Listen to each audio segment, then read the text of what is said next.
Ukraine. Recently, you often hear about this country in Eastern Europe from the news, radio broadcasts, read about it in newspapers and on the internet, and also see blue and yellow flags on the streets of your cities. All this is due to the brutal war that Russia is waging against Ukraine. But what do you really know about the next conflict on the world map and Ukraine as a whole? When did Russia's war against Ukraine begin? And to figure it out, we need to go back to 1991 altogether.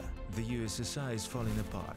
Ukraine, like other Union republics, declares independence. The civilized world supports the right of these countries and peoples to self-determination. However, the United States and other countries are concerned that Moscow will not just want to let go of its subordinate territories. The prevailing view was that the collapse of the Union could very likely lead to a protracted conflict with the use of nuclear weapons. In 1993, US Secretary of State Lawrence Eagleburger, handing over the cases to his successor, writes a 23-page note. He points out that if democratic reforms do not work, Russia, as the legal successor of the totalitarian USSR, will once again become a threat to the world. And the second is that Russia can start a war with any of the Union republics, and Ukraine is under particular threat. Why?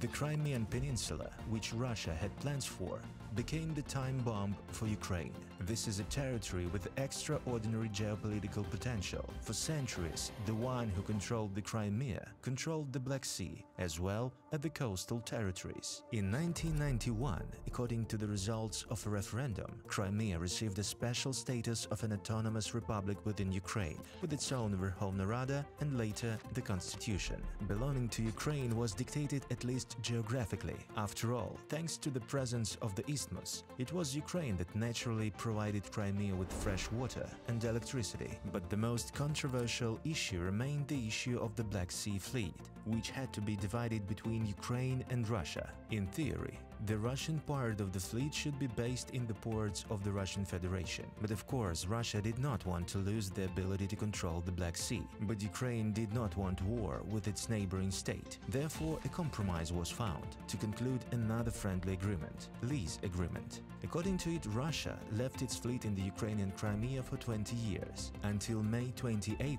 2017. In 2010, the agreement was extended until 2042. But unfortunately, friendly concessions did not dampen Russia's appetites, but only gave the former empire time to prepare for an attack. Russia is using the Black Sea Fleet as a Trojan horse to seize Crimea in 2014. It is with the events on the Ukrainian peninsula that the war, which has been going on for almost 10 years, will begin.